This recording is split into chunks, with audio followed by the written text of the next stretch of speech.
بسم الله الرحمن الرحيم. الحمد لله والصلاة والسلام على رسول الله.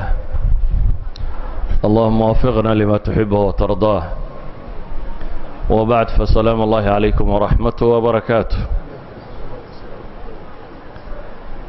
إلهي سبحانه وتعالى عبادات كان هنا أقبله وحسنا هنا وافجيه. موضوع كان علو الهمة أو الهمة العالية، وموضوع runtii guda ballaaran lagana yaabo jawaanibta qaarkood inaan hore uga hadalnay oo ramadaanna sii horeysay. waxaan xasuustaa halkan inaynu kaga hadalnay ataaqaat almuhadara ee wada aynu dayacnay. mawduuc kale waa laga yaabaa inaad nadka ka heshaan oo iqra waktub ku saabsiisan aqoonta. mawduuc saddexaad waa laga yaabaa inaad nad ka heshaan oo ku saabsan kobcinta maskaxda. iyo kan maanta aan ka wado, afarta mawduucba dhan bay wada socdaan. alhima alcaaliya, alhima fi lluga wamaa huma bihi min amrin liyufcal. waa waxa lagu warwaro ama lagu fakaro si loo sameeyo, ama himada waxay ku tilmaamaan albaaciثu cala alficl. waa waxa qofka ku bixiya inuu wax sameeyo, dabeetana himo koraysa iyo himo hoosaysa lagu sifeeya. culamaa'i luga qaar ka midii waxay leeyihiin sida saaxibulmisbaax, alhima oo bilkasriya waa awalu اlcasm, laakiin waqad tuطlaq cala alcasm alqawiy. ibn اlqayim raxmat ullaahi calayh wuxuu leeyahay himadu waa ficlaة min alham wa huwa mabdaأ اliraada. waa doonistu halka ay ka bilaabato, waxaa qofku uu ku hamiyey. waa waxa koowaadee waa iraadada halka ugu hoosaysa. laakiin buu leeyahay culammada fanniga kan ka warantaa buu leeyahy waa masalatu suluuk markuu ka warramayo, khasuha binihaayati aliraada buu yidhi. iyagu waxay ku gaar yeeleen markay culuw alhima alcaaliya ka warramayaan ama himada markay ka warramayaan, inkastoo luqada ay tahay buu leeyahy mabda'u liraada,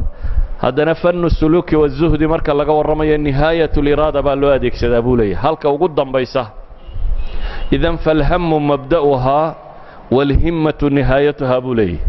hamiguna waa bilowga, himmaduna waa nihaayada ama dhammays halka ugu dambaysa. yacni masalada tan culuum tiro badan oo kala nooca lagaga warramaa. kabna alqayim wabna aljawsi waman shaakalahum, culammada cilmi nafsi alislaami aw isuluuk, dhaqanka iyo sida loo bedelo iyo cibaadaadka iyo wixii la halmaala ka warramaa. way ka warramaan kutubtoodana in badan baad ku arkaysaa. culamaa'i alakhlaaq, akhlaaqiyaadka culammada ka warranta ee muslimiinta ah, iyagana kutubtooda in badan baad ku arki doontaa ay masaladan kaga warramayaan. culamaa'i tarbiya oo ka warramaya dhallinta iyo sidii han loogu samayn lahaa, iyo hanka waxa hoos u dhigaya waxa kor u qaada, oo aan qadiyadda social qura loo daynin. yacni social markaynu leenahay, bulshadu inta badan waa tabaqaad. maalan bulshada tabaqada xaakimkee wax maamusha ee boqorrada leh, maamulayaasha sare leh, kuwa dhashoodu inta badan han saray ku koraan, waayo guri bay ku koreen dee bulshadu ay u baahan tahay oo iyaga laga maamulo. bulshada tabaqada hoose ee xoogsatadii aan waxba haysan, dhashoodu waxay ku kortaa han yari, waayo inta badan haddii aanu dee aabbaha ama hooyada ama faamiligaasi ahayn faamili tarbiyo fiican bixinaya ee ay tarbiyada bulshada ku sii daayaan, ilmuhu isna hanyariya intan aabbihii ka shaqeeya inuu qabto uun ayuu ku koraa. idan culamaa'i tarbiya waxay ka warramaan see bulshadoo dhan han sare loogu samayn karaya. culamaa'i nafs, iminka dee casrigan dambe waxaaba jira qayb ka mida psychology oo la idhaha positive psychology, ay kaga warramaan bini aadamka see more talented looga dhigi karaa, more efficient looga dhigi karaa, see han sare loogu sameeyaa. waa farac ka midaba hadda maxay furuucda cilmi nafsi. idan kullu haadihi alculuum midba jaanib uu ka soo galaba waxay ka wada warramaan hankan koreeya. markaynu leenahay waxaynu ka warramaynaa culuwu lhimma waxay culamada badh ku tacriifiyaan inay tahay istisqaar maa duuna nihaaya min macaali lumuur waa qofkoo yaraysta wixii ka hooseeya arrimaha kuwooda sare yacni waxa hoose aan qiimo badan siinin ama waxay dhahaan waa talab almaraatib asaamiya waa qofkoo raadiya heerka ama martabadaha sare uun ka fekero oo raadiya walidalik baa raagib alasfahani wuxuu leeyahay kabiirulhimma marka la yidhaahdo waa qof hamad sare marka la yidhaahdo waa qof aan raalli ku ahayn buu leeyahay hamiga xayawaanka oo hamiga xayawaanku waa maxay waa qofka oo ka warwara uun buu leeyahay caloosha buuxinteeda iyo farjiga haqabtirkiisa iyo intaa ka warwara waa hamiga xayawaanka buu leeyahay kaa waxa ka sarreeya baa la yidhaahdaa buu leeyahay alhama alcaaliya culamo kale haddaynu tacaariiftooda tilmaamno waxay leeyahay waa nushdaanu alkamaali almumkin waa qofka oo raadiya dhammaystiranka bini aadamka halkee qofku markuu gaadhaa buu dhammaystirmay oo aan ku meelaha hoose ee bini aadamka iyo aragtiyihiisa aan ku koobsanin saa daraaddeed baa waxaad maqli doontaa iyadoo la leeyahay fulaanun duu himma aw duu caziima hebel waa nin himmo sare leh ama caziimo leh ama hamigu inta badan waa alfikru fi isaalati almakruuh waa warwarka hamiga caadiga isagu waa qofka oo wax ka warwaraya mushkilad haysata siduu xal ugu heli lahaa haddaba markaynu hamiga koreeya ka warramayno waa arrin ay soo hoosgelayso aljiddu fi lumuur qofkoo si hagar la'aana wax u qabta waa arrin ay soo gelayso atrafuc can asakaa'iri waddanaaya qofkoo ka hansareeya waxyaabaha liiliita ama hooseeya waa arrin ay soo hoosgelayso alطumuux ila almacaali qofkoo hiigsi fog ama hiraal fog leh meel durugsan hir fog raba inuu gaadho ama se eego idan waxaasoo dhan waxaa soo wada hoosgelaya culuwulhimma ibn اljawsi raxmat ullaahi calayhi fii kitaabihi sayd alkhaaطir aan kelmad idinka soo naqliyo waa culimmada runtii masaladan aadka uga warranta wuxuu leeyahay bini aadamka hadday suurtagal noqon kari lahayd inuu cirka koro wakhtigiisii dee cirka lama fanan jirin iminkase dee waa tan rokityada iyo wax la dirayo waa tan laysku hayaba safar siyaaxa ma laga samayn karaa xidigaha sare qaar ka mid ah in siyaaxa loo tagaaba bini aadamka hamigiisu hadda ku jira laakiin cahdigiisii dee cidduu shaaba ma jirin cabaas ibnu faraas miyaa la odhan jiray ninkii caalimka muslimka ee koowaad ee isku dayaya inuu duulo dee isna akhirkii waaba u dhintay intuu minaarad ka soo booday baalal iyo waxbuu rakibtay dhowr goor horuu ku guulaystay maalintii dambu magaaladoo dhan yidhi isu soo baxa dabeetana meel sare ayuu ka soo booday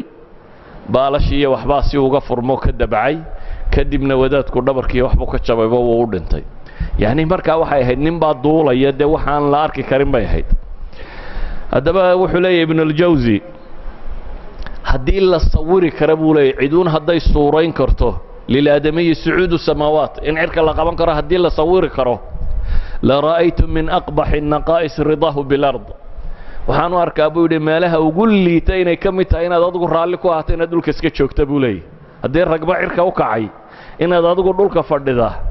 waa doqoniima buu leeyahy ibn اljawsi walow kaanat الnubuwa tuxasilu biاlijtihaad haddii buu yidhi nebinimada dadaal lagu heli lahaa iyo howlkarnimiyo ninnimo hadday nebinimadu wax lagu gaadho ay tahay la ra'aytu almuqasira fii taxsiiliha fii xadiid ninka nebi noqon kari waaye isagu iska fadhiya doqonnimaynu u arki lahay buu yidhi hayra annahu idaa lam yumakin dalik fayanbaqi an yuطlaba almumkin arrimahaasi hadda suurtagal maaha buu leeyahay casrigiisii laakiin wixii suurtagal ee kasta in la raadaceeyaa weeyaan buu leeyahay aragtida toosani waxay tilmaamayso idan ibn اljawsi raxmat ullaahi calayh fii kitaabi sayd alkhaaطir wuxuu inoogu tilmaamayaa bini aadamka inaad meel soko hankaagu uu ku hadhaa inay nacasnimo tahay liidnimo inay tahay iyo shay laga koro laga weynaado hadday jiraan rag cirka koray buu leeyahy dhulka raalli mar raba ha ku noqonayn adigu inaad joogto wuxuu kaloo leeyahay haddii nebinimo ijtihaad lagu gaadhi karo tan dambe iyadu suurtagal maaha weligaaba dadaalay nebi ma noqon kartid. nebinimadu waa maxay? waa istifaa. allahu yastafi, ilaahay baa doorta. laakiin wuxuu leeyahay haddiiba ay suurtagal oo bini aadamintu ka fakaro la odhan lahaa dadaal baa lagu gaadhaa, inaad nebi noqonin waa nacasnimo buu leeyahay, ee waa inaad kor u kortaa si aad meeshaasi u gaadhi karto. haddaba ayuha alaxiba, masaladaynu ka warramaynaa waxa weeyaan insaanku wax kasta oo mumkina oo uu xaqiijin karo, wax kasta oo suurtagala oo uu xaqiijin karo fii ayi majaal,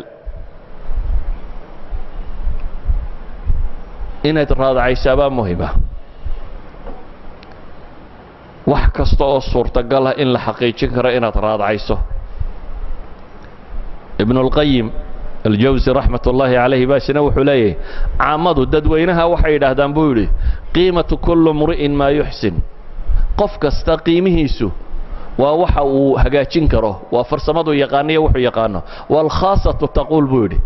laakiin dadka indheergaradka iyagu waxay yidhaahdaan buu yidhi qiimatu kullu mri'in maa yatlubu. qof kasta qiimihiisu waa hankiisa iyo halka uu hiigsanayo wuxuu doonayo. yacni caamadu waxay yidhahdaan buu leeyahy qof kasta waa intuu garanayo, laakiin khaasada waxay tidhaahdaa buu leeyahy qof kasta waa intuu ku haminayo iyo intuu ku warwarayo uu raadinayo. abu طayib almutanabbi, shaacirkii carabeed ee macruufka ahaa, almutanabbi dee waxaabuu isku dayay inuu nebi sheegto, waxoogaa buu ka tabadhtabadhsiiyey, markaasaa la xidhay, aakhirkiibuu ka toobadkeena uu ka soo noqday. mutanabbi baa wuxuu leeyahay gabyadiisa diiwaankiisa qayb dhan baa ku jirto aad u tiro badan oo kaga warramayo hamiga sare iyo hanka sare iyo qofku meeshu. walam ara fii cuyuubi الnaasi cayban ka naqsi اlqaadiriina cala tamaami buu leeyahy. maan arag buu leeyahay ceebta bini aadam ceeb ka liidata qof wax awoodo hakradoo meel hoose jooga. qof wax awoodi kara oo haddana aan samaynaynin ceeb ka liidata anigu maan arag buu leeyahy. ayuha alaxiba, himmadu markaa waxay dhahdaan waa laba qaybood. qayb waa wahbi, yacni waa loo dhashaa. qaybna waa kasabi bay yidhaahdaan, waa laysku tarbeeyayaa, waa la kobciyaa. laakiin qof kastoo bini aadami nooc min alhimma wuu ku dhashaa. walidaalik baa waxay ku tilmaamaan bini aadamku wuxuu ku kala gedisan yahin bay yidhahdaan laba shay: mataalibahum wa ahdaafahum, waxa ay doonayaan ama hadafkoodu wuxuu yahay taargetka, goolka, yoolka, meesha uu raadacaynayo, halka uu ku socdo. bini aadamku wuu ku kala gedisan yahi. dee nin janno doonayo raadcadeed ku jira oo booska ugu yar uu yahay dunidan tobanlaabkeed, iyo nin qurs yaroo dunidana qayb ka mida ku mashquuli, waa kala nooc. waa laba hamoo cirka iyo dhulku inta isu jira. waayo ninna wuxuu raadcadeed yahay adduunkan tobanlaabkeed baa ninka u boos yari leeyahay. marka adduunkan tobanlaabkeed wax ka ballaadhan buu habeen iyo maalinba raadcadii ku jira. ninna wuxuu raadcadii ku jiraa maxay? in yaroo adduunka ka mid ah, madaxnimo, tuulo yaroo intaynan aynu deganoo kale inuu maamulo, iyo wax la mid ah, waxoogaa lacaga, reer hebel inuu u dhaqaalo bato. inahaasuu raadacadiisu tahay. waa laba hamoo aad u kala fog. idan bini aadamku mataalibta iyo ahdaafta waa ku kala gedisan yihin. waxay kaloo ku kala gedisan yihin bay yidhaahdaan alhimam almuusila ilaa hada almataalib walahdaaf. hanka gaadhsiinaya meeshaa oo mid baa han iska haya, laakiin hankiisu waa riyo, maba dhaqaaqo, waxba ma qabto. idankaasi day dreaming buu ku jiraa. waa qoladan ay yidhaahdaan socodku ku riyooda. dadka badhna markay seexdaan oo quray riyoodaan, dadka badhna iyagoo soconaya riyoonayaan, soo jeeda. yani ninkana waa riya wixiisu. waxay yidhaahdaan markaa qofka ku haminaya mataalibta sare, carab ahaan, af ahaan ka sheegaya, laakiin ficilkiisa iyo dhaqdhaqaaqiisu aanu u muuqanin caynkaasi, waa mutamanni bay yidhaahdeen maqruura. laysa biamaniyikum walaa amaniya ahli اlkitaab man yacmal suu'an yujza bihi baa ilaahay leeyahy subxaana wa tacaala. ammaanidiinna waxaa iskaga yidi dooloonaysaan ma aha baa ilaahay leeyahy. iyo ahlu kitaabku iyaguna waxay ku yidi dooloonayaan. ee man yacmal suu'an yujza bihi, ciddii xuma samaysa waa lagu abaalmarinaya. idan qofka isagu hammi baan leeyahay leh laakiin ficil aanu ka muuqanini kaasi waa mutamanni ama waa maqruur waa mid la kadiyey مطالب الدنيا أنا تمني قرا لقوم قارو الدنيا غلابة بيده ورق اسكدعين يا لولن أي لقو قارا واللولن كيقوه الرئيس نفط هذا لولن توحكو حدا نفط هذا وقادك إن الله لا يغير ما بقوم حتى يغيروا ما بأنفسهم ما بالأنفس هدانة شبينين واضح حدانتي واتين هروت المامنين والسلسلة هذا نفتك شبينينه معناها هذا هدانة حرقا كوات شبين فعلكم ما بصعده ولذلك الدنيا غلابة بيدادان وحلقوا قاعدة لقدن إذن ضدك وحكم دقار كو سوى جروبنا إياك مركو هربا همي قودا الليته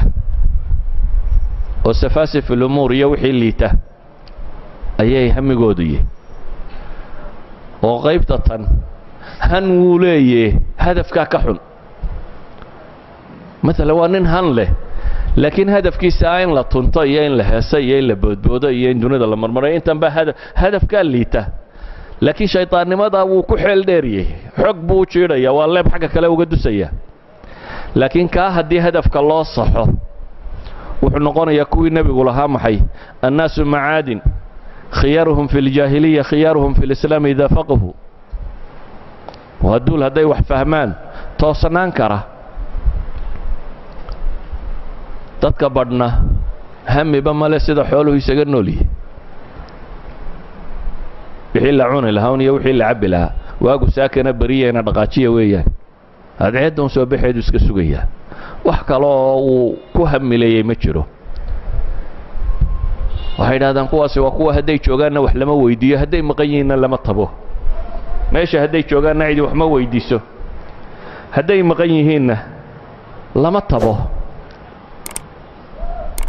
erayadaasi afarta kooxood aynu qaybinay bitacbiir ibn al-qayyim hadaynu soo qaadana wuxuu leeyahay bini aadamku wuxuu ku kala gadisay buu yiri laba shay macrifatu al-haqq min al-baatil wa ahdaaftiya mataalibta ah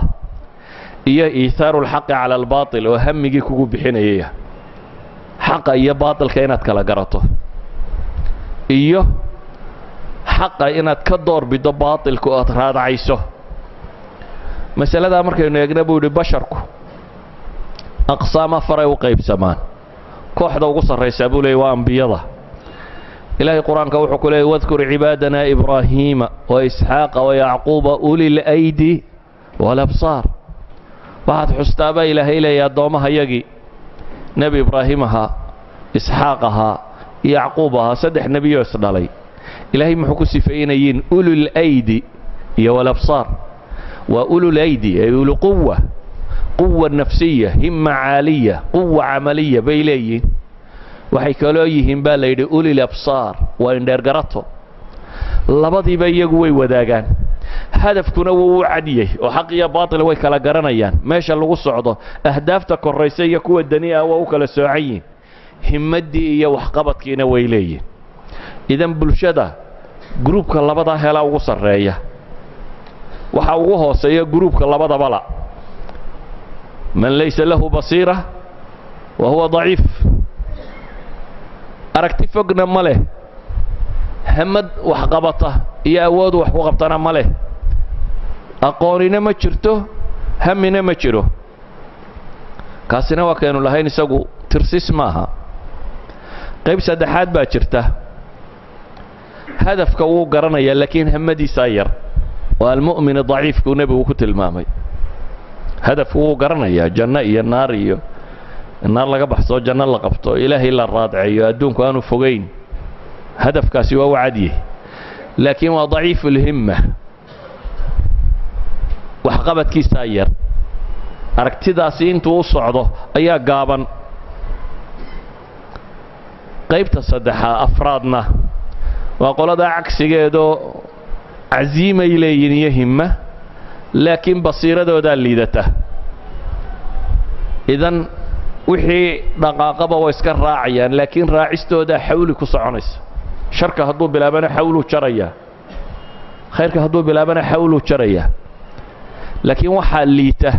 kala soocooda markaas wuxuu leeyahay ابن القيم لا يكاد يميز أولياء الرحمن من أولياء الشيطان بل يحسب كل سوداء ثمرة وكل بيضاء شحمة ويحسب الورم شحما والدواء النافع صمة لأنه ليس عنده علم وبصيرة في الدين بولي وحي عدب برور بموذا يا بولي وحي عدب برور بوها استابولي وحي مدوبنا مدو موذا يعني أقوانتا ليدته لكن هي مدي سوي سريسة كوح قرى هجانك وعدنته وجعلنا منهم أئمة يهدون بأمرنا لما صبروا وكانوا بآياتنا يوقنون اليقين والصبر كوح دا سو قرى أيها هجانو عنتنته هذا أيها الأحبة وحين لنا هذا هدفك صح نغضه همده ولا جمارمان inaad qof hami leh han leh hiigsi leh hiraal u muuqdo inaad noqoto waa lagama maarmaan himmadu meesha ay degtaana waxay culimadu yidhaahdaan waa qalbiga haddii himmadaadu ay korayso xataa jidhku hadduu quyuud ku xidhan yahay quyuudda wuu ka furfurmaa himmadu hadday korayso balaan laba mucqad laba qof oo kursi ku dul fadhiyaan tilmaamo falastiin waa maqashaan iyo urur xamaas la yidhaahdo yuhuudda jihaad kula jiro iska dhiciyo dunida wixii bam yaalay lagu garaacayo weli istifaacaya ururkaa ninka sameeyey ee hogaaminayay hagayay kursuu dul saaraa meel dhaqaaqdo jidhkiisii ma jirin markuu wax akhrinayo waraaqda kitaabka quraan ee akhrinaya inaanu dhalay u rogi jiray maalin bay waxay yidhaahdaan inanku dhalay baa seexday ka gamay si uu rogaa buu garan waayey kitaabkii uu akhrinaya waraaqdiisa carabku isku dayay inuu ku rogo meel dhaqaaqda carab buu leeyahay maca daalik xoogga yuhuudeed buu hortaagan yahay dhakhtarkiisa yidhi aad baad u tamar darraysay waxaad u baahan tahay na siino dabeetana wuxuu yidhi may masaajidka ha la geeyo ramadaan bay hedee waa caawa soo jeedayaaba waa cibaadaysanayaa soo jeeday isagoo kursiga lagu sidaa laga soo saaray masaajidka israa'il kaa kursiga lagu siday intay u adkaysan weyday markii masaajidka laga soo saaray ayaa faantannimada cirka mara inta loo soo dira gantaan lagu dhuftay yacni ninkaasi hammuu siday jidhna intaasu ka yihi itaalkiisu waa carabkaa dhaqdhaqaaqaya caqligana wuu qabaa laakiin isma odhan muqcad baa tahay qof fadhiya baa taan waxba qaban karin isma lehee wuxuu u taagan yahay inuu diintiisa iyo ummaddiisa iyo dadkiisaba xoreeyo ummad dhan buu u ahaa maxay hoggaan ruuxiya oo hoggaaminaya xarakaad dhan oo jihaad iyo isdifaac iyo wax iska rabaya dowlado dhan oo dunida waaweyn baa u adkaysan karila ninkaasi aan waxba qaban karin ee kursiga lagu jiidayo ayay u adkaysan kari waaye hamiga sare aan xagga gaalkana idinka tusiyo saynisyahanka maanta cilmiga fiisigiska dunida u caansan ee mulxidka ee kutubtan maanta caankaa leh isna waa muqcid waa sida ninkaasi oo kale waa kursiga ugu sarreeya Cambridge University kursigu Newton fadhiyi jiray waa ninkii fadhiyay dhawaan baa la siiyay taqaacud inuu ka fadhiisto waa Stephen Hawking waa nin Ingiriis ah oo isagoo 12 jir uu ku dhacay shalal oo jidhkoo dhami shalal qabo oo aan meelina dhaqaaqaynin codka mishiinba ka soo saara waana theoretical physics-ka dunida ugu qiimaha badan le maanta ee la tilmaamo waa ninkan le maxay qadaayadkan lagu tilmaamo meelahan madow ee cirka ee la sheego the black holes aragtiyadiisa iyo waxa ku saabsan waa aqoonyahanka dunida hogaaminaya hadalka mishiin baa ka soo saara meel dhaqaaqaysa ma jiro muu isooranin war muqcad baa tayaan meelina u noolayne hankiisi wuxuu gaarsiiyay aqoonyahanka dunida hogaaminaya cilmiga physics-ka inuu halkaas noqdo isagoo kursiga lagu jiidayo oo carabka aan ka hadlayna bahashatan ay ka hadlinayso idan qofku hadduu han leeyahay walow jidhku uu xidhxidhan yahay oo aanu jirin hanku meel sare u gaarsiiyaa walidaalika baa ilaahay subxaanahu wa tacaala qur-aanka wuxuu inoogu tilmaamay qisaan in badan idinka warramo laba nebi oo midna dunida oo dhan loo fudaydiyey waxa yaalayba nabi sulaymaan ilaahay buu wuxuu weydiistay maxay mulkan laa yanbaghi li ahadin min ba'di mulki inta leeg baa ilaahay siiyey jin iyo insiba loo sakhiray dabaylaha loo fudaydiyey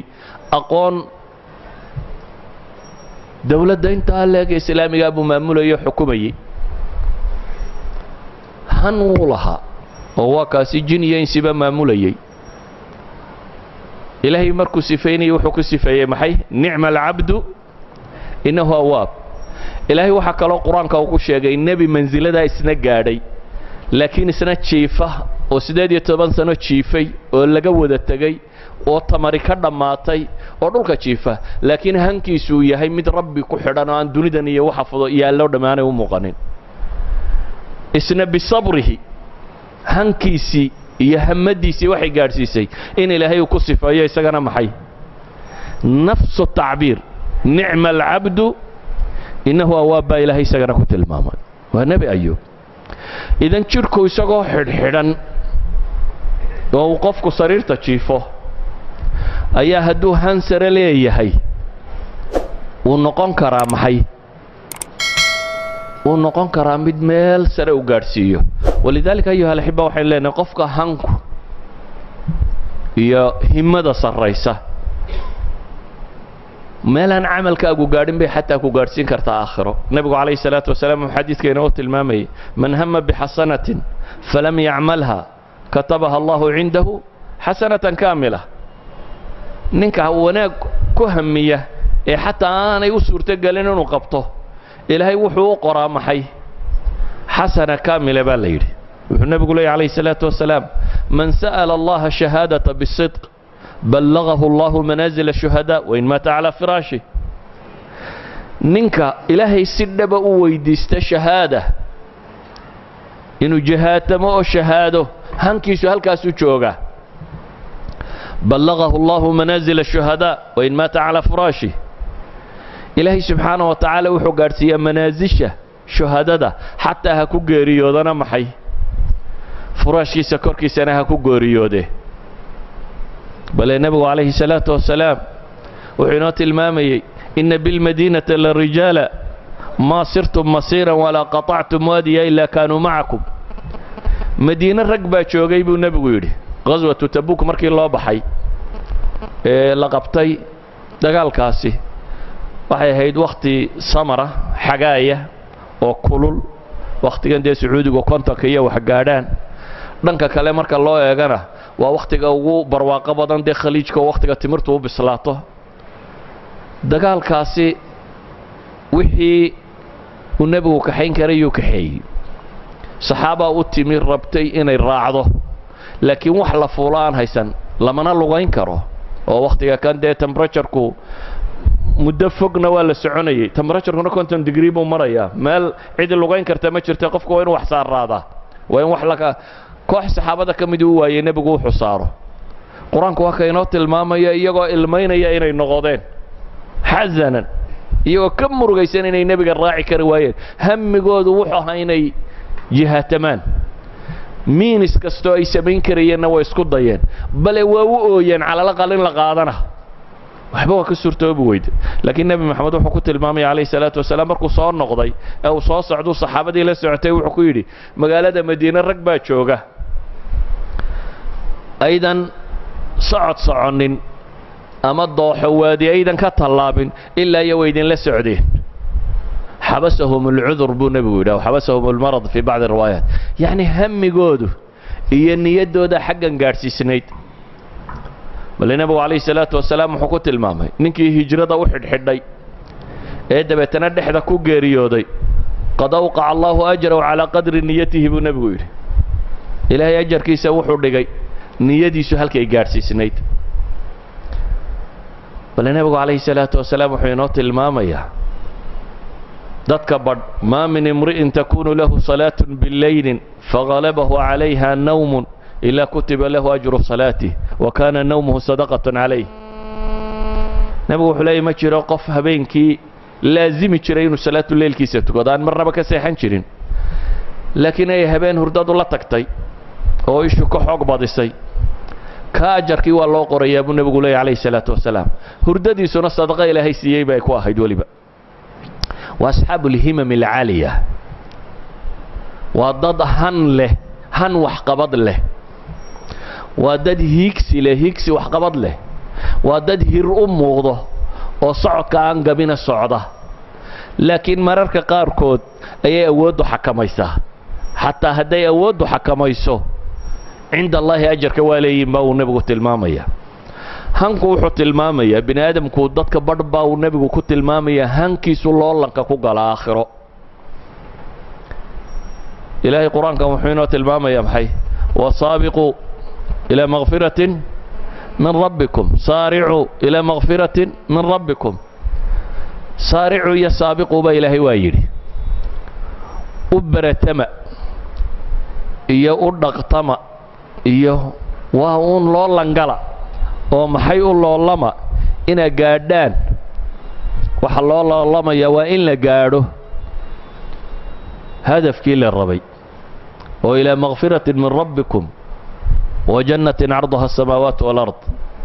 أو كعرض السماوات لبدا أيضا القرآن سورة الحديد ينساميها هاي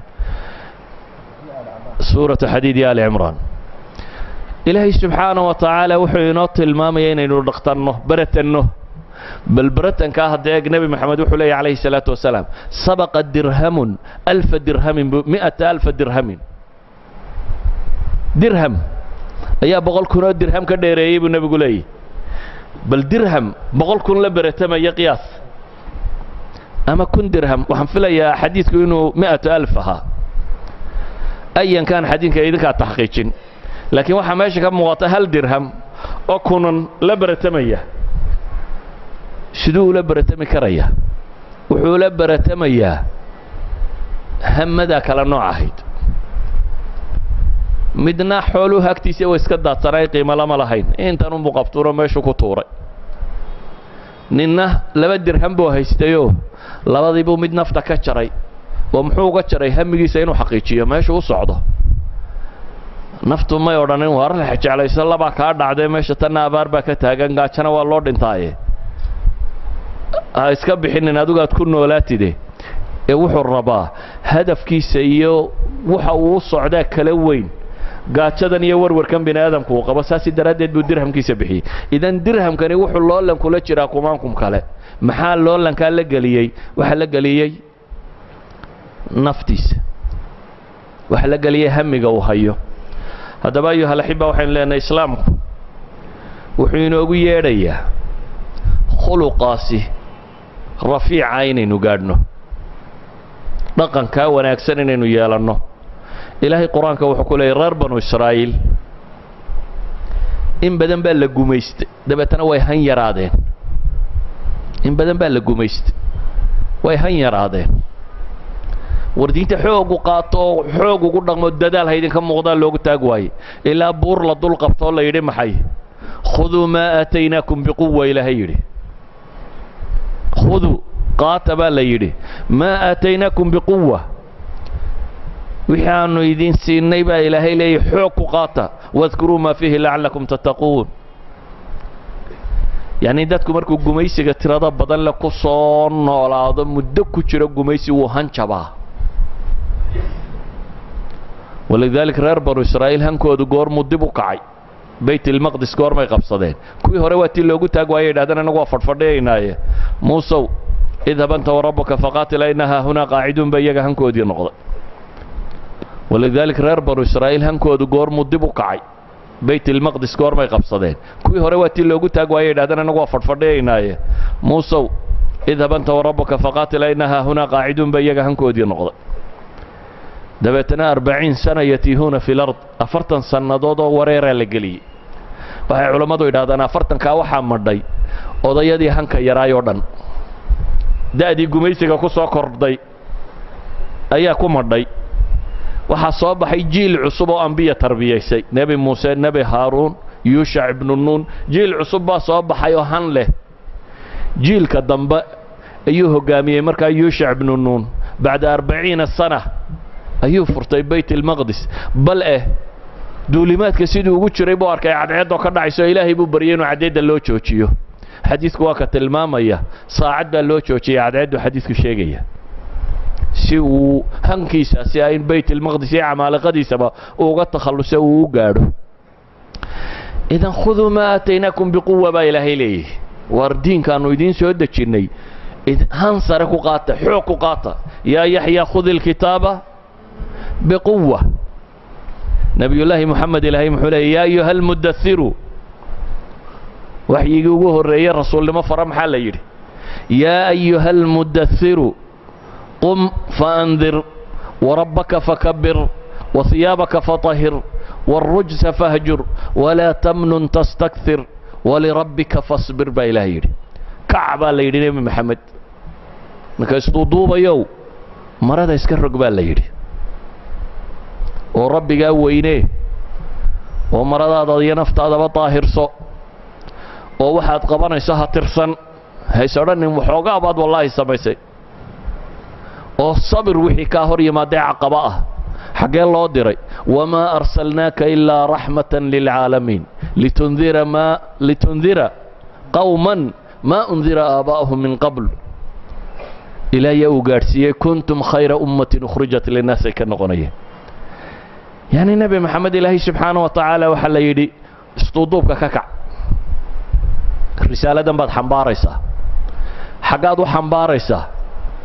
lilcaalamiin dunida dhammaanteed oo maxaa agtiisa nebi maxamed yaalla marka kan almucطiyaat الsifriya waxay culammadu yidhaahdaan culamaa اlijtimaac lam yakun ladayhi laa maalun walaa casaakir walaa waxba toona xoolama haysan haddii lagu yidhaahdo dunidan oo dhan risaalo wax gaadhsii qoladan project balaaninka samayna haddaynu idhaahno bal hadda projectkaa balaangareeya maxayna odhanayaan imse basharaynu u baahannay dunida saynu u weerarro u qabanno fikradda uga dhaadhicinno dhaqaale intee leeg baynu u baahannay time intee leeg baynu u baahannahay skills intee leeg baynu u baahannahay bal xisaabi adigu project balaanka intaad halkaa u baxdo xisaabiyo intuu u baahan yahay hanti dhaqaale dad kasaafa sukaaniya skills aqoon intuu u baahan yahay in dunida wax la gaadhsiiyo nebi maxamedna waa keli calayhi salaatu wasalaam hankaa xambaar baa la yidhi mashkilaadku markay ka hor yimaadaan dagaalada qaarkood la jebiyey ama dhib loo geystay ilaahay wuxuu yidhi walaa tahinuu walaa taxzanuu waantum ulaclown soco walaa tahinuu ha hanjabina baa ilaahay leeyahy wahniyo idinku dhicin wahnigu waa hanjab walaa tahinuu walaa taxzanuu hana murugoonnina baa ilaahay leeyahy wixii idinku dhacay nayay murugo idinku reebin mustaqbalku ha idiin muuqdo xaggan dambe dib ha u eegin wixii dhibku soo gaadhay iyo gaala waxay ku yeesheen waxba ha eegin baa ilaahay leeyahay ka murugoon horow soco wa antum ulaclawna in maxay in kuntum mu'miniin idinkaa korreeya baa ilaahay leeyahay subxaana wa tacaala haddaa mu'minka dhabta aad tihiin haddaa quwatu samaa ku xidhan tihiin haddaa rabbigiin ku xidhan tihiin ilaahay haddaad ku xidhan tahay idinkaa korraynaya socda waxaan leenahay hanku markuu jiro qofku meel durugsan buu gaadhi karaa abubakar asidiiq nebi maxamed baa geeriyooday calayhi salaatu wasalaam abubakar asidiiq bay muslimiintu doorteen laakiin wuxuu la kulmay mushkilad carabtu beriguu nebigu dhiman doono ka hor wufuud bay ugu imanayeen de waxaa la arkay dawlad xoogaysatay oo socoto oo kartay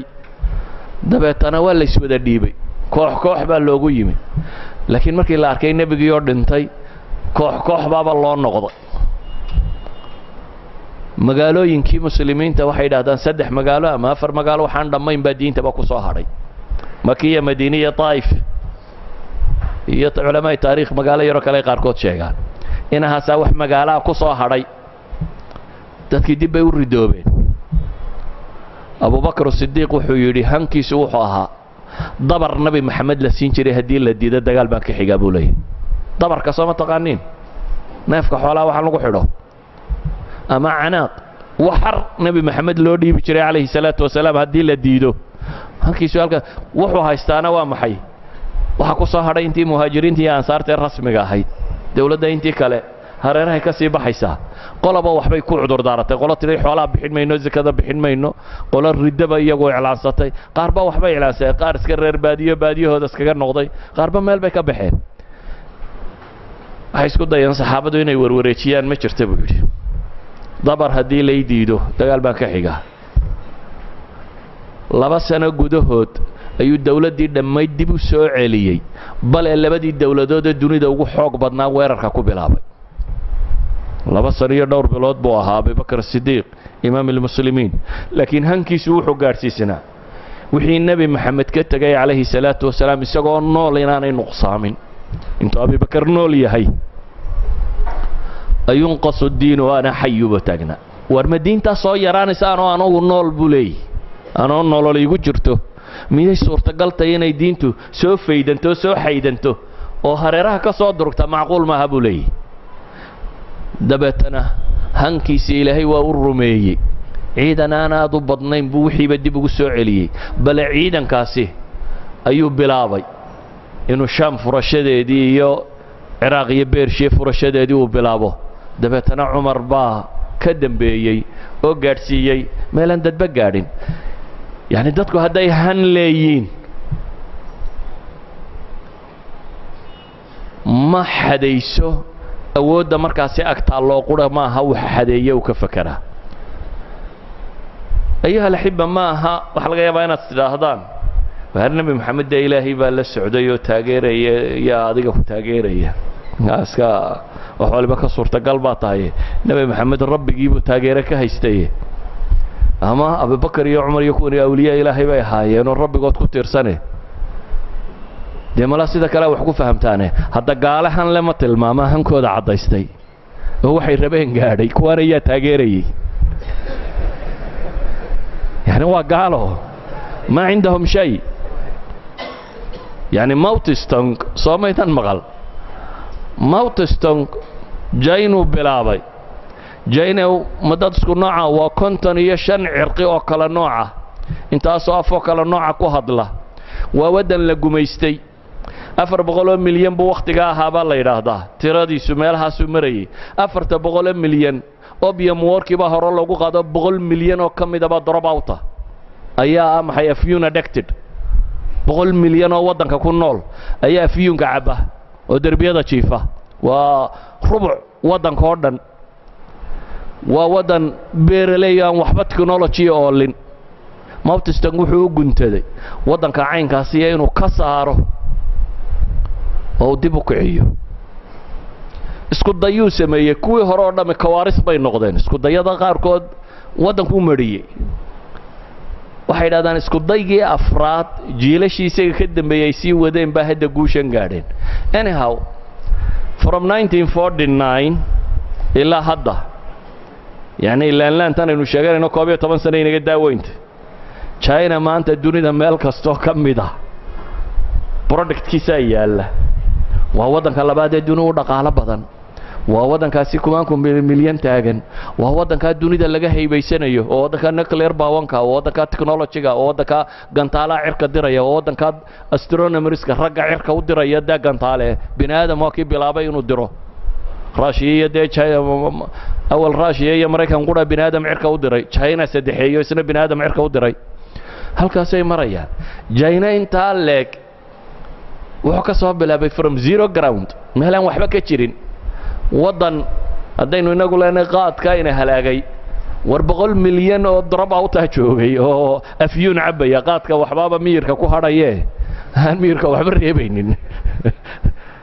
waxbaaba ka soo hadhaya kanaan waxba ka soo reebayn laakiin han buu lahaa bini aadam han le buu ahaa indiyadan 1 milyan ee haddana gaajoonaysa caynkana maanta waxay ka mid tahay dhaqaale 20 sano 30 sano soo socda dunida waxaa la filayaa maxay xagga u dambaysa inay gaadho singapore waa dawlad aad u yar singapore waa tuulo dawlad maaha waa tuulo waa 24 kilomitir baan u malaynaya square meelaha yani waxa laga yaabaa fadhiga hargeysa inay ka weyntay singapore haddana dawladda yar inta aleg 2,000 oo baa ku yaalaan rajaynaya haddaan daakiradu qaldeen 2,000 oo institute oo farsamo laga bartaa ku yaala shirkadka reer galbeedka ingiriiska qura 600 shirkadood kaga taala waa madaxweynahooda yar ra'iisul wasaarahoodu ma ninka labaad ee dunida ugu lacag badan ee mushahar qaata waxaan u malaynayaa madaxweynayaasha dunida tirada badan la nusbu ka lacag badan yihiin ra'iisul wasaarahoodu waddankan yar ciddii samaynaysayna wuxuu lahaa markuu bilaabayay dhul sabqa baa la iga tegay buu leeyahay dhul meel yar oo biyo fadhiisana soomad ogid ciidda dhulka lagu dhiso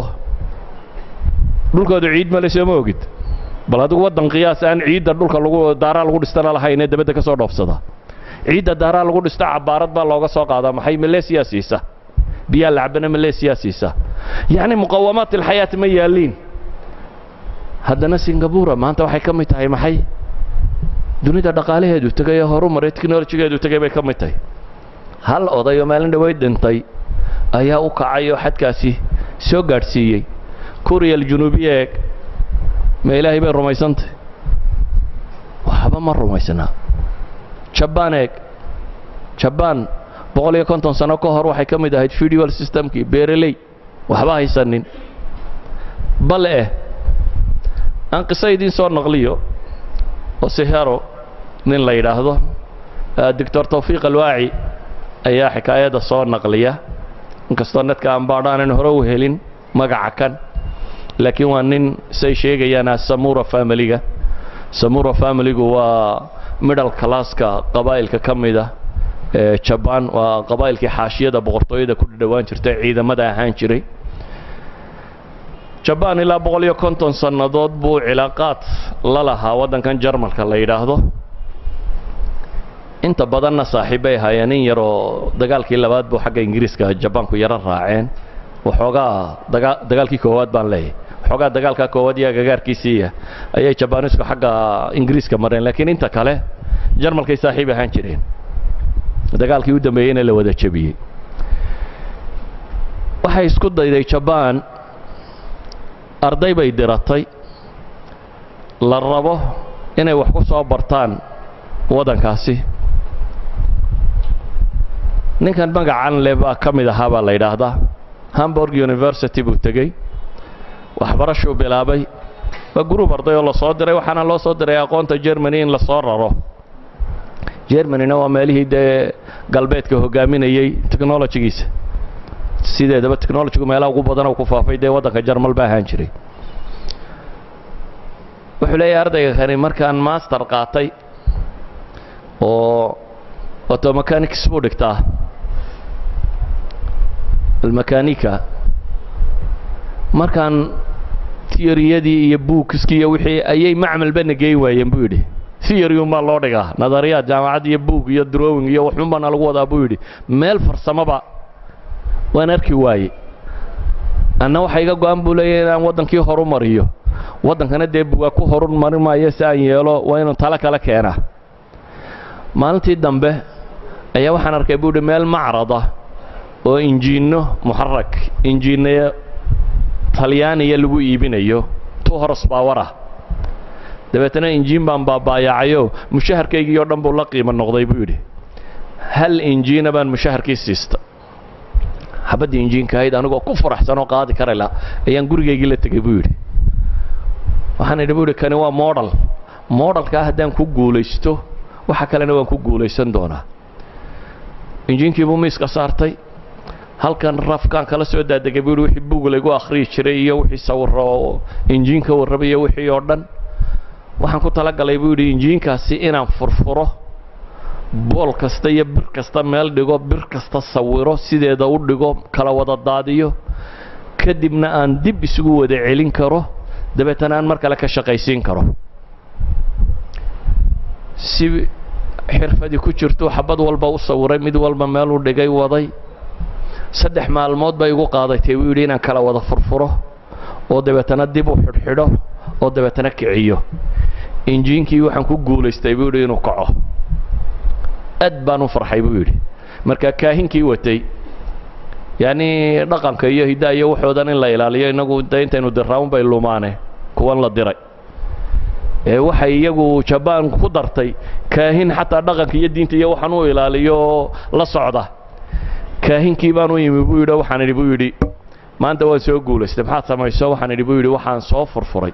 hal injiina baan intaan midhmidh u kala tuuray oo meelaha dhigay ayaan dib u farsameeyey dabeetana dib baan u xidho waan ka shaqaysiiyey shaqo aad u fiican baad qabatay buu yidhi laakiin waan ku tijaabinayaa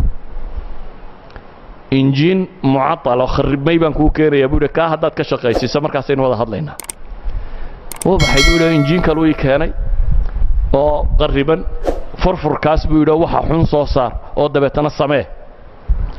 injiinkii baan sawiray waa kala wada dhigdhigay midba meel baan dhigay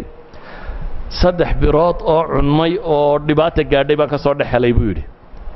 3dii birood baan dubbe iyo mubaradka fortunka inta tagay birta marna la qaboojiyo marna la tumo ayaan soo tuntay buu yidhi 3 birood baan soo tuntay oo kuwiyo kala ah ayaan soo sameeyay buu yidhi dabeetana dib baan u xidhxidhay isna waan ka shaqaysiiyey tanna 10 cashay ugu qaadatay buu yidhi maalmaha uu shaqaynaya wuxuu leeyahay hal mara baan wax cunaa in yarna waan seexdaa inta kalena baan kuma dul fadhiyaa 10 maalmood bay tanna igu qaadatay buu yidhi inaan dhammeeyo iyana waan dhammeeyey dabeetana waxaan idhi buu yidhi waxa la yidhi buu yidhi master degree baad qaadatay waxaad gashaa doctora professorkayga sii wad buu yidhi may doctorka dooni maayo baan idhi buu yidhi jabaan baa isugaysa jabaan si aan wax uga noqdo injiinkan hadda gartay sida la isugu xidhxidhay dee birtiisa waa inaan samayn karaa birtiisa saan u samayn karana waa inaan warshadaha birta dhalaaliyo tagaa kuwaana wax layskuma barayo shaqaale ka noqo xamaal baan bilaabay buu yidhi ka shaqeeya warshadahan birta warshadahan lagu dhalaaliyo ironka aluminiumka biraha warshadahan dhalaaliya ayuu xamaalnimo ka bilaabayo inuu cumaalintan dhuxusha ku gurtiyo waxaan inuu noqdo ka shaqeeyo 8 sannadood buu waxaa waday oo uu baranayay sida birta loo dhalaaliyo dhagaxa inta la soo qodo sida loo kala dhalaalin karo bir loo kadib buu noqday Nagasaki buu tagay boqorka maqlay ninkan iyo arrimuhu wado 5,000 pound buu soo diray buu yidhi boqorkii Japan oo leeyahay waxaad u baahantay qalab soo siiso qalabkii warshad kaamil baan soo siistay buu yidhi waxaan ku qaadabaan waay mushaharkaygii baan haddana uga dhigay buu yidhi nooli dabeetana qalabkiisii buu la yimi Japan markaan imi baa la yidhi buu yidhi boqorka raba inuu ku soo dhaweeyo ku yimaada may boqorka arki maayo buu anigoo aan qalab sidin muharrakaat anigoo sida mooyaane iima cuntanta wali in boqor soo dhaweeyo warshadiisii yarayd buu rakibtay fortunkiisii iyo birihiisii buu dhalaaliyey wixiisii buu waday muddo kadib 9 sannadood markuu rafanayay waqti ku dhadhow say sheegayaan ayuu wuxuu soo saaray injiinadii koowaad muddo markuu rafanayo ma 9 injiin buu soo saaray isagoo 9 injiin wata buu boqorkiisii la kulmay waxay dhahdaan waa gaalkani waa ninkii bilaabay ama raggii tiirarka u taagay industrialka maanta ay leedahay maxay Japan ay leedahay Japan reer galbeed inta ay u yimaadeen uguma deeqo cilmiga loo wada reer miyiga tiiniya beerahan ka kaalayo technology-ga barta cid kuma oran laakiin iyaga u dhididay maxaan tan uga jeedaa qofka han kale waxa uu rabo uu xaqiijin karaa qofku hadduu han leeyahay ولذلك بقى إلهي قرآن كوحين ليه يسيقوا النبي صلى الله عليه وسلم فاصبر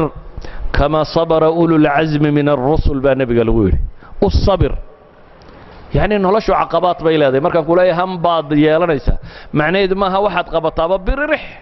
انت هذا رقاقضاون إنه يسوبوا يسوي هقاق يسماها 1000 مشكلة بقى كاهر إيمانية انت أسو عرقلضات بقى إيمانيسا لكن صومالي دي هوري محي ورنشيرين wixii maxay ragna u kaco rabbina aqbalo waa rumoobaan yani hatta ninka reer biyiga Soomaaliyeed wuxuu rumaysanaa ninka waxa ninka la yiraahdo hadduu rabbigii ka hashado inaan mustaxiil jirin saas oo rumaysanaa yani inuu xaqiijin karo waxa uu doonayo inuu han leeyo waxan uu guntaday ba muhiima إلهي ساسد ردد نبي سيوحكو لي فاصبر كما صبر أولو العزم من الرسل والصبر سيدي والصبرين أولو العزم من الرسل وحقرانكو إنا بريا إنا ميلا هوسي شوغين امحالي نيدي واجعلنا للمتقين إماما واجعلنا من المتقين ما هذا وواجعلنا للمتقين إله كوة إله كعب سيدي إمام نوغدك hormoodka naga dhig weeyaan gadaasha kuwa haysta ilaahu naga dhigine ahlu taqwa hormoodkiisa ilaahu kuwa naga dhig إلهي وحين لي فاستبقوا الخيرات فاستبقوا برتم بالا لي وبرتم محي خيراتك إلهي وحين لي سابقوا صارعوا يصارعون في الخيرات وفي ذلك فليتنافس المتنافسون لمثل هذا فليعمل العاملون إلهي وحين لي ديري وحقه هرتك نبينا عليه الصلاة والسلام وحينات المامية إذا سألتم الله فاسألوه الفردوس الأعلى ور إلهي حتى هداوح ويديسان إنسان إلهي محي ويديس تباليدي فردوس الأعلى إلهو جنة يقال يقولها ورنه إلهو جنة تيدا سري يقاده يعني نبي محمد هانكو بري صحابة ديس وحلي حتى هدا جنة إلهي ويديسان إسو جنة ميله هذا سكها ضلبان محاد كضلبتا إلهي فردوس الأعلى ولذلك النبي وحلي عليه الصلاة والسلام أعجز الناس من عجز عن الدعاء تمرت مركي كوا أود شيغتو ربي بالله كاشدا ددك waxa uu liitay buu nabigu yiri ka maxay waxa uu caajisaysan oo liita ka ducadana ka caajisay waxaynu u baahanay marka nabigu alayhi salatu wasalaam wuxuu leeyahay in allaha yuhibbu maali al-umur wa ashrafaha wa yakrahu safsafaha ilaahay wuxuu jecel yahay arinta kuweeda sareeya iyo kuweeda maamuuska leh wuxuu necab yahay kuweeda liitay hooseeya أصحاب الدناء أين نقرنا معها اليد العليا خير من اليد السفلى المؤمن القوي خير وأحب إلى الله من المؤمن الضعيف وفي كل خير احرص على ما ينفعك واستعن بالله ولا تعجز نبي حلي عليه الصلاة والسلام مؤمن كحوغا قوي الإيمان قوي العقيدة قوي العمل قوي مؤمنك حوغا اياك خير بدن با ليدو الى هكتيس لغا جعيل بدن مؤمنك ضعيفك لبدبنا خير با كجيره مرday مؤمنين احرص على ما ينفعك وحكوا انفعك كددال بالنبي محمد لي عليه الصلاه والسلام واستعن بالله ولا تعجز الهي كالميسو وابدك عاجز نبي وحليه إن قامت الساعة وبيد أحدكم فصيلة والقيامها دور عادي قد تمرد يرجعنت كوهية هدات كجارتين كرت كجارتي والنبي يقول إيه هذا هو قيامي بابا دعية يا عنيا ديل ويدا قيامي بابا دعية قد تمرد كم حد كييل لهيد سبحان الله بذو حق سكتور بدأت قول الله صحيح كما نبي محمد حين لي عليه الصلاة والسلام هذا قيامه دعية وهاد قد تمرد قعنت كوهيسو وهاد كجارتين كرتو كجارتي بالنبي عليه الصلاة والسلام يعني لا تلن للعقبات ويان عقبات يي وحيابا بن آدم كيسور تاقا يي كل عن يا أيها الذين آمنوا اصبروا وصابروا ورابطوا واتقوا الله واركوا مؤمنين تو صبر باليدي والله صبر دكتا مشاكل ودن لا صبر دغو يان لغا بدين وحينو باهنا أيها الأحبة درسيغani waa daris aad ugu wada ballaaran nusuusta ku soo aroorta qura hadaan sidahda akhri ba waqti qaadanaya laba qiso nabiga uu idin ka sheegay alayhi salaatu wasalaam nabiga alayhi salaatu wasalaam safara ayaa nin Araabiya ku soo baxay ninkii Araabiga aba soo dhaweeyay si fiican buu soo marti soore dabeetana nabigu alayhi salaatu wasalaam haday ciidiyad ku yeelato waa abaal gudi jiray ما جرت عيد نبي محمد واحترتي وأنا يسكت دين وحوق بدن نفتراه أبا الله وما هي النبي عليه الصلاة والسلام عيد كستويات كله أبا الكل وأبا الجودي شري أركو أركيني كان مرتي صاري بو حكويري يبلغ قاتنا دناي ما نصير نو كالي بكويري مدينة يقدر كالي وكو أبا الجودي جاي واسكت تجي النبي عليه الصلاة والسلام ماشي مركو تجي أي مدينة كجد بتجي مدينة مركو يمبو نبي سودوي كذبنا نبي وحكوري سل وحد أنت يويدي ما أنت وحي ويدي سو نك نوان الرمية هنك نك بادية شوغانا أنت بدن ده هنا هاول النولي هاي بقف كلها هني هاي ده بتنوع حودي راح نربها هلا نفوله oo waliba irmaan bay riwaayadka qaarkood tilmaamayaan riwaayadka qaarkoodna waxay tilmaamayaan iyo ceesaamo aan maallo xoogaa adhiyo irmaan iyo neef geelo aan fuulo dabeetana siiya buu yidhi nebigu calayhi salaatu wasalaam saxaabadiisiisuu ku soo jeestay wuxuu yidhi acajastum an takunuu midla cajuuzi bani israa'iil waryaadheen war miyaa ka liidataan habartii reer banu israa'iil buu nebigu ku yidhi calayhi salaatu wasalaam waxay idhahdeen ilaahay rasuulkiisa iyo habarta reer banu israa'iil maxay ahayd nebigu calayhi salaatu wasalaam wuxuu sheegay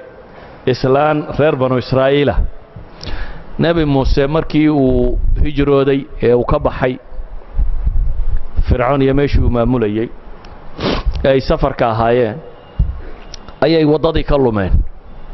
deetana way soo noqdaan waddadii bay heli kari waayeen lumistaa ku badatay dabeetana waxay idhaahdeen muuse u istaag raggii la socdaa waxay idhaahdeen ballan baa jira nebi yuusuf uu reer banu israa'iil ka qaaday oo aynan fulinin waxaynu la lulumaynaa waa ballankii yuusuf baan u malaynaynaa waa maxay buu yidhi waxay dhahay nebi yuusuf wuxuu yidhi reer banu israa'iilow haddaa meeshaa ka baxdaan maydkayga ha kaga tegina iga qaada xabaashayda qodoo iga qaada anigana markaa ballankaasuu naga qaaday bay yidhahdeen nebi yuusuf markuu geeriyoonayey marka waxaynu la lumaynaa baan filaynaa ballankii yuusuf baynu khilaafnaye nebi yuusuf aan raadinno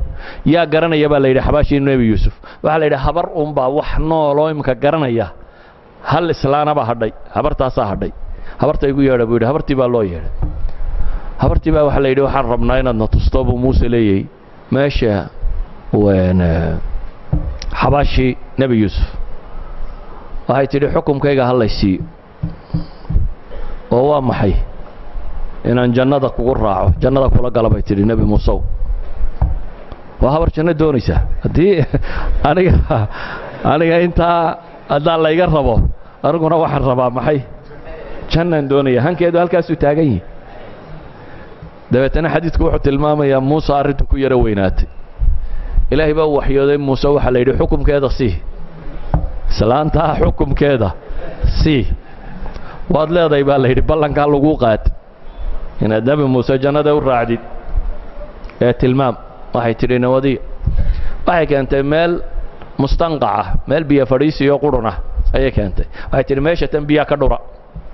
meeshiibaa biyaa laga dhuray markii meeshii la engejiyey waxay tidhi halkaa qodo dabeetana meeshii baa la qoday waa laga soo saaray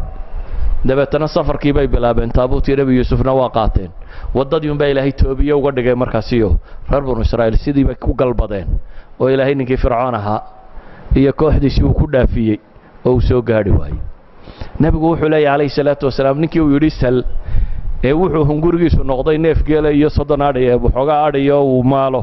ayuu wuxuu leeyahay cajastum an takunuu midla cajuusi bani israa'iil war ma reer banu israa'iil habartoodii miyaa ka liidataan buu nebigu leeyahy calayhi salaatu wasalaam waa tii saxaabigii yaraayee rabiica ibnu kacb alaslami xadiidkiisa inta badan maqasheen in sha allah waxaan axaadiis sheegay wakhtigoo gaaban baan u soo koobay in sha allah waa wada xasan iyo saxiix si ay culammadu soo naqliyaan rabiica ibnu kacb alaslami saxaabi yar buu ahaa dhallinyaro ah laakiin wax mahaysatada ka mid ah ahlu sufaha sufadu waa masaajidkii nebiga xagga dambe berandu ku lahaa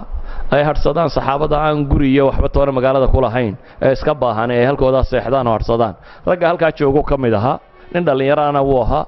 wuxuu jeclaystay inuu nebiga u adeego dabeetana albaabka nebigu seexan jiray intuu kabaha nebiga soo diyaariyo iyo weysadiis iyo waxa intuu soo diyaariyo ayuu albaabka nebiga seexan jiray calayhi salaatu wasalaam wuxuu leeyahay nebigu inuu gamay waxaan ku garan jiray markaan tasbiixda maqli waayo inta uu nebigu soo jeedo wardigun baa bixi jiray buu leeyahay subxaanalladiisaan maqli jiray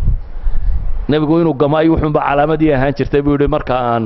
maqli waayo tasbiixda ayaan garan jiray buu yidhi inuu nebigu gamay calayhi salaatu wasalaam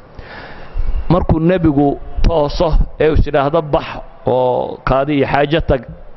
ayaan soo boodaayo waxaan la diyaarahay buu yidhi labadii kabood iyo weysadii labada kabood baan u dhigaa weysadana waa u qaadaayo waa raaca nebigu calayhi salaatu wasalaam waxaa arkay wiilkan yar ee dadaalaya dabeetana waxaanu nebigu ciddii wax u samaysaa waa u abaalgudi jiray abaallaawe mar raba ma ahayn maalintii dambuu nebigu u yeedhay wiilkiiyo wuxuu ku yidhi sal waar bal waxi weydiiso maxaad doonaysaa buu ku yidhi maxaan kuu qabtaa waatana aniga waad i caawisay adna waxaan kuu qabto sheego riwaayadka qaarkood waxay yidhahdeen wuxuu yidhi ilaahay rasuulkiisiiyow aan soo fakaro soo tashado wuu tashado wuxuu isiri war nabi maxamed maxaad weydiisataa deetana wuxuu yidhi war adduunya haddaad weydiisato soo barri dhiman maysa adduun muxuu tarayaa waa nin baahanoo masaajidka xaggiisa dambe hurdaa waxba haysanin kaan waxba haysanin ayaa haddana adduun agtiisa wax yar ka yahay oo wuxuu leeyahy war haddaad waxoogaa xoole adduun nabi maxamed weydiisato adduun muxuu yahay soo barri laga tegi maayo wuu soo noqday wuxuu yidhi waan tashaday ilaahay rasuulkiisiiyo haye maxaad rabtaa wuxuu yidhi waxaan rabaa muraafaqataka fi ljanna jannada inaan saaxiib kugula noqdo adduunka waa anigana waan ku arkaayo waa kaag dhowahaye jannadana inaan kaag dhowaado yacni waa jannada dhulkeeda sare inaan ana tago riwaayadka qaarkood nebigu wuxuu yidhi war yaa kugula soo teliyey tala nin yar ka weyn dee tani tala nin yar ka weyn yaa kula soo teliyey buu ku yidhi wuxuu yidhi cidna adduunkaan arko dee adduunku markaan arkay inaanu wax nafla ahayn ayaan sidhi buhi nebi maxamed ha ka hadhin ee aakhiro jannada xagguu tago inaan la fogeeyo weydii aw hayra daalik buu nebigu haddana yidhi waar waxaan taa ahayn may weydiinaysaa jannada ilaahay ba hayee bal wax kaloo waxuun may weydiisanaysaa may buu yidhi anugu intaasaan rabaa nebigu calayhi salaatu wasalaam markaasi wuxuu ku yidhi haddaba acinnii calaa kasrati sujuud bal haddaba adna igula dadaal oo igu gargaar sujuud badni salaadda inaad badiso adna bal dadaal annaan ilaahay kuu baryo subxaana wa tacaala yacni hamigiisu halkaasuu joogaa idan asxaab alhami alcaali gaal iyo muslimkuu yahayba qofku hadduu hami sare leeyahy waxbuu xaqiijin karaa laakiin waxaa la xaqiijinayaa waxay ku kala gedisan yihiin mataalibta iyo ahdaafta dadku ay leeyihin midna hadaf iyo matlab dunawiya buu leeyahay midna kuwa kaluu leeyahay haddaynu dib ugu noqonno taariikhda waxaad u tiro badan baan soo laqrin karaynaa laakiin waa soomantiina waa daalantiin waxaan ku soo koobayaa markaa alhami alcaali sawa'an kaan haddaynu waagii hore ka warrannay fii xifdi alqur'aan iyo barashadiisa ama muxaadarada iqra waqtu baan kaga warramaynay cilmiga iyo barashadiisa ama وفي ذلك فليتنافس المتنافسون محاضرة أن كجلين كجور بين عبادة يلولن كذي سيدتك صحابتي فقرضة هيدا أهل الدثور كيقولون لولميين هي عبادة أي مجال هالنقض مجالات التنافس كو تربضا كراه أما مجال علمي هالنقض مجال عبادة هالنقض مجال وحصوصار هالنقض وحدونية هالنقض مجال جهادية صحابة لقى جور رميو مجالات كو تربضين ولذلك يا أحد العلماء المعاصرين maxaa la yidhahdaa doctor xuseen alcafaani kitaabkiisaan la yidhahdo salaax ilumma fii culuwi lhimma waa 15 volume 15 majalladood buu ka qoray salaax ulumma fii culuwi lhimma fii culuwi lhimma kuwa rasaa'il ka koobanina waa jiraan moxamed ismaaciil almaqdam culuwi lhimma risaalo la yidhahdo leeyahy maxamed muuse shariif culuwi lhimma ibraahim xamdaan علو الهمة أو الهمة العالية يعني الرسائل كتب ترى بدل ما هذا لقى قري لكن واحد كتاب لقى قري علماء السيكولوجية التربية النفسية كوانا يجباب كودا بده اسكو صاد الضوبة وحين لنا بني آدم كونوا هن يشابوا بهي هن كنا وهو حدتك إسرافية هدي هدف كنا صح نقضه هن أدلادي واحد ربطات حقيقين كريس لكن لبدا هدو مدقل دمه هدفكو هدو قلدين هي ama hanku uu qaldan yahay labada goorba waad lumaysa waxaynu u baahannahay سواء في العبادة أو في التجارة أو في الجهاد أو في العلم أو في تغيير الأمة ومدن يسادب صارنا ولا ينسو dad kan taariikhdu ay xusto oo dhan la yiraahdo ummad bay u halgameen ama ummad bay soo nooleeyeen ama bacthi bay sameeyeen dib nooleyn bay sameeyeen revolution bay ummad ku sameeyeen waa dad han lahaa oo isku dayay hankooda inay taxqiijiyaan ilaahay waxaan ka baryaa subxaanahu wa ta'ala kow intaynu ramadaan ku jirno hanka cibaadadu u fiican yahay hankaas hoos u dhicin ilaahay hankeena cibaadada inaynu halkaa rag tababartay ودي عسكري نمدا marka awooday in alla inaga yeelo askariga marka hore waa la tababaraa marka dambana de askari jihaadkii loogu tala galay ka soo baxo noqda Ramadan training bay ahay waad ku tababaratay laakiin waxaynu u tarabararaynay 12 bilood oo kale inaynu shaqo qabanay inaynu noqono kuwa cibaadadoodu ay noqoto mustamira ilaahay inuu inaga yeelo aqoontooda kuwa ay anfac yeelatay in alla inaga dhigo subxaanahu wa tacaala hankooda kuwa uu sarreeyo oo diinkooda iyo dadkooda iyo dalkooda iyo ummadooda iyo islaamkoodaba wax tara in alla subxaanahu wa tacaala inaga yeelo همومتنا إن إلهي نو حقيقي صن يا آخري أدوم بله صلى الله على نبي محمد وعلى آله وصحبه وسلم والحمد لله رب العالمين.